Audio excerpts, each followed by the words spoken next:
Okay, we're ready to start the afternoon session, and leading it will be the Oklahoma Sooners. And they're probably getting a little weary of welcome to the SEC questions, but we're happy to have them.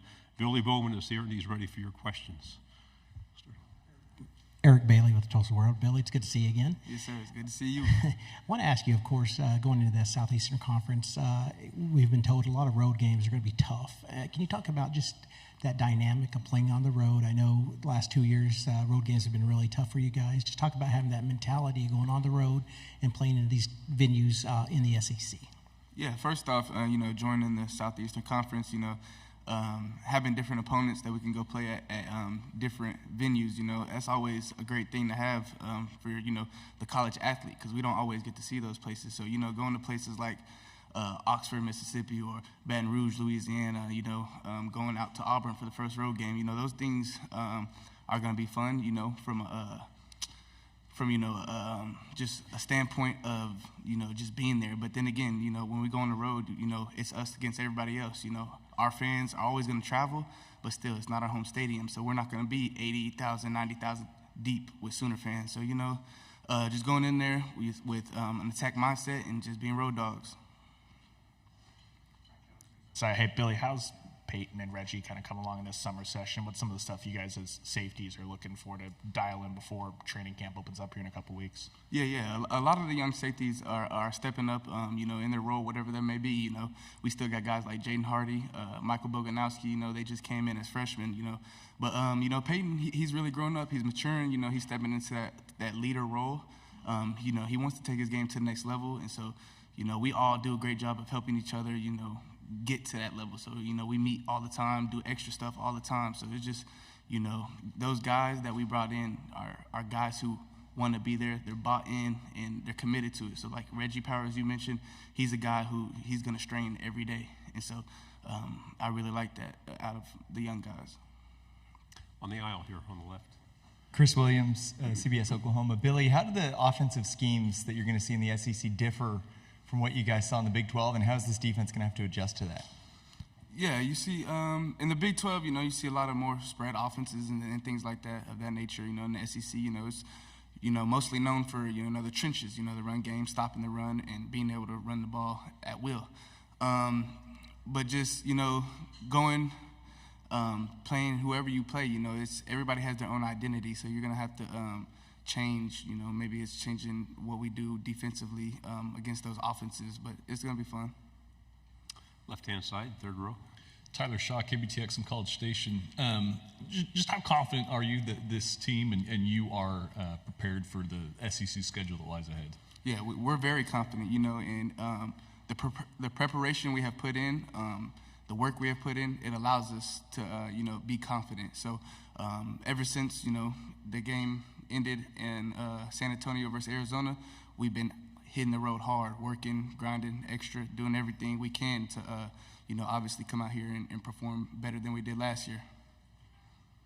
But your defense, but just another year under Venables, just kind of what are your expectations defensively for this group? We're not going to necessarily set out, any expectations. We're going to play to our standard, the standard that the University of Oklahoma has built. But being in Brent Venables' defense again is great for us. A lot of older guys coming back. That's good too. So things like that. We'll be ready to hit the ground rolling and be one of the top defenses this year. On the right-hand side in the back. Dan Peck, ESPN 106.7 in Auburn. You decided to come back for another season at Oklahoma. The big factors that you considered in that decision to play another year of college football? Ultimately, I want to win a national championship. I know before I came here, Oklahoma won, 6, 7 conference championships in a row. Since I've been here, I haven't been to one. So my goal is to win championships. Ultimately, we went to the college football playoffs 4 times also. I haven't been there either. So that's something I want to check off too. But ultimately, coming back, getting my degree, so I won't have to worry about it in the future life. And then also, I'm still a college student athlete. Why rush the next stage of my life? It's going to be there. So coming back, having this time to, spend with my teammates and things like that, it's why I came back. Over here on the left. you talked about some of the new teams and the things that you're going to face in the SEC, but do you like bringing along Texas with you and just keeping that rivalry within the conference as you guys both go to the SEC together? Yeah, most definitely. I think if one has to go, the other has to go. It's Texas versus Oklahoma, and it's been like that since it first started. So it's a great thing. Two prestigious college universities, obviously football programs specifically, going into arguably the best conference. That's going to be a thing of beauty to watch. Go ahead. Okay. The Big 12 kind of had the horns down as a penalty for a bit. I don't know if you guys ever ran into that as an obstacle, but as Texas's biggest rival, now in the SEC, the officials said, that's not going to be a problem. Horns down it is. So just kind of what's your take on that? I mean, it shouldn't be a penalty anyways. Everybody has a hand signal. If you let a hand signal affect you and affect the game, maybe you shouldn't be there. So, allowing us to throw the horns down, that's cool and all.